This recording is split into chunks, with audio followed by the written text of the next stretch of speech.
this is Susanna. My name is Susanna Lang. I'm living in Scottsdale, Arizona, and I'm part of what a lot of people call a cult, and I like it.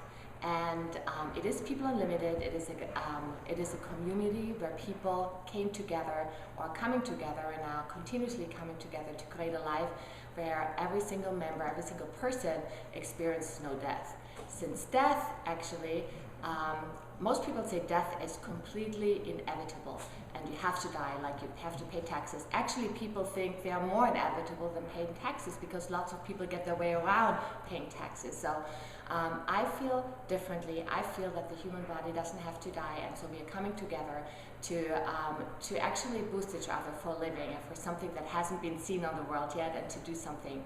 I think a lot of people actually are craving to live forever, but nobody actually says I can live forever. Very few people actually do, and even less people come together and create a life in an environment where you can actually do that. So lots of people call this a cult, and I don't feel it is a cult, or from different views it can be viewed as a cult or not, and it doesn't really matter because I completely like being a member of People Unlimited. It's one of the best things I've ever done and experienced. I've experienced the freedom.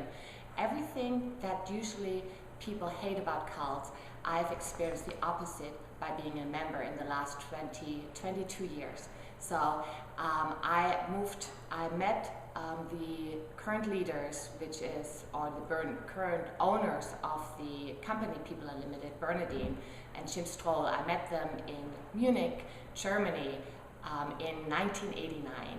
I did not have a personal connection with them immediately, and I didn't even like so much what they were saying, but I loved the feeling and the passion of the people that were there, and the passion that they had for each other to live and never die.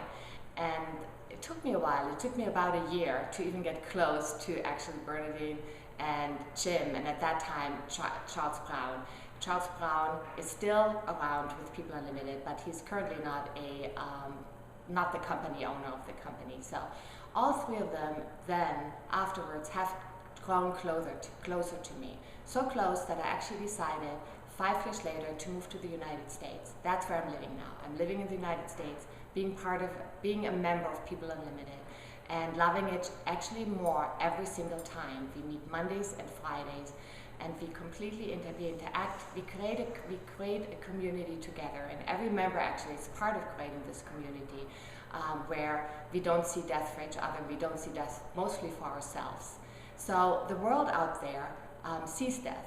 So the first time I mentioned to my family, I don't feel I have to die, and I actually was excited about that because I felt there was it was such an exciting feeling for me that I never had imagined that would be true, because nobody ever had told me that. But when I first felt, yes, I can actually live, and I told that to my family, just mentioning that made me feel that I'm in a cult. Just saying that, people around me, when I say I don't have to die, I already think I'm in a cult. Just that statement, they don't even have to hear that I'm part of People Unlimited, but then when they hear I'm part of People Unlimited, then they triple think I'm in a cult. So it's kind of interesting. So I'm not withdrawing from anyone. Every person that doesn't feel like me is still very precious. I still want them to live. I do not want anyone to die. I think death is the wrong thing, and it pains me each time I see a person who's close to me die. But even when I drive on the street, I see a person I don't even know die in a car accident. It pains me. It's tremendous pain to see death in the world. When I see the news, I see death. I see death everywhere, actually, and it's the biggest pain that I experience. So if you want to know more, check out peopleunlimited.com, and if you want to, People Unlimited Inc. peopleunlimitedinc.com. And find out more about what I don't feel is a cult, but many believe that is a cult. And I will talk to you more another time.